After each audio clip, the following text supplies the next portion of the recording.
പ്രിയപ്പെട്ട മക്കളെ, നിങ്ങളോടാണ്. എവിടേക്കെങ്കിലും ഒരു ആഘോഷ പാർട്ടിയിലേക്ക് നിങ്ങളെ ക്ഷണിച്ചേക്കാം. ഒഴിവാക്കാൻ കഴിയാത്തതിനാൽ നിങ്ങൾക്ക് പോകേണ്ടിയും വന്നേക്കാം. സോഷ്യലൈസ് ചെയ്യേണ്ടതും സൗഹൃദങ്ങളെ പുതുക്കേണ്ടതും ആവശ്യം തന്നെയാണ്.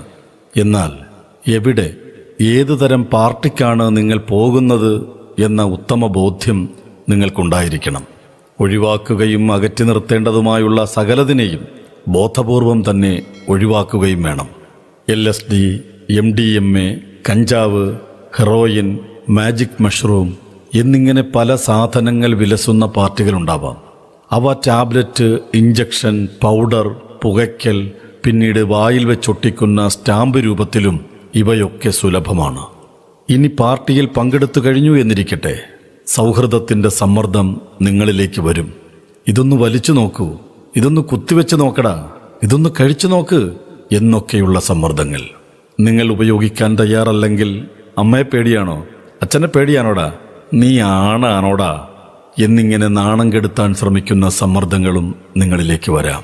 നിങ്ങൾ ആണാണെന്ന് തെളിയിക്കാനായി ഒരു പ്രാവശ്യം സമ്മർദ്ദക്കാരുടെ വലയിൽ വീണുപോയാൽ ആ വല ഭേദിച്ച് പുറത്തു വരിക എളുപ്പമല്ല.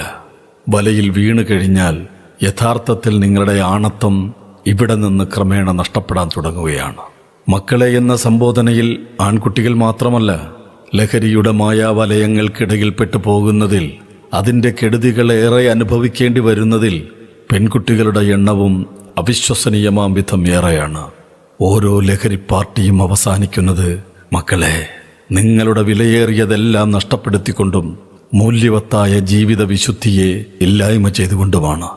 ആണത്തവും പെണ്ണത്തവും തെളിയിക്കാനായി ഒരു പ്രാവശ്യം തയ്യാറാവുമ്പോൾ ആ ഒരു പ്രാവശ്യം എന്നുള്ളത് പിന്നീട് ഇടയ്ക്കിടയ്ക്ക് വേണ്ടിവരും. അവസാനം കരകാണാ കയത്തിലേക്ക് നിങ്ങൾ വീണു പോയിട്ടുണ്ടാകും. ഒരു ഡ്രഗ് അഡിക്റ്റായി മാറിക്കഴിയുമ്പോൾ ഇത് വാങ്ങുവാനുള്ള പണത്തിനായി നിങ്ങളൊരു കള്ളനും കൊലപാതകയുമൊക്കെയായി മാറിയേക്കാം. അതുകൊണ്ട് ആ ഒരു പ്രാവശ്യം എന്ന സന്ദർഭം നിങ്ങളിലുണ്ടാവരുത്. നിങ്ങളുടെ ഡ്രഗ് അഡിക്ഷനാൽ നിങ്ങളുടെ വീട്ടുകാരായ അച്ഛനും അമ്മയും പെങ്ങളുമൊക്കെ നിങ്ങൾ കാരണം കടുത്ത മാനസിക കഷ്ടതകളിലേക്ക് മാറ്റിമറിക്കപ്പെടും.